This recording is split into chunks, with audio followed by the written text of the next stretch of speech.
Welcome to our channel. Today we how to authorize sales tax rates in TaxJar step by step clearly. Start by logging into your TaxJar account. Once logged in, navigate to the Settings tab in the left-hand menu. From the Settings menu, select Sales Tax to access the sales tax configuration options. Locate the section labeled Sales Tax Rates. Click on Authorize Sales Tax Rates.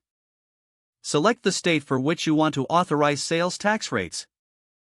After selecting the state, review the available tax rates listed. Choose the appropriate tax rate based on your business and sales needs. Once you've made your selection, click on the Authorize button. A confirmation screen will appear to verify your choice. Review the details to ensure accuracy and click Confirm. After confirmation, you should see a message indicating successful authorization of the sales tax rate. Return to the Sales Tax Overview to check the updated status. Repeat this process for any additional states where you need to authorize sales tax rates. After completing the authorization for all desired states, log out of your TaxJar account. You have now successfully authorized sales tax rates in TaxJar. If the page does not load, refresh the browser or try again in a private or incognito window. Make sure you are using the correct email address, then retype it carefully to avoid small typos. If your password is not accepted, use the reset option and create a new strong password you can remember. Check your spam folder for verification or security emails, then complete any requested confirmation steps.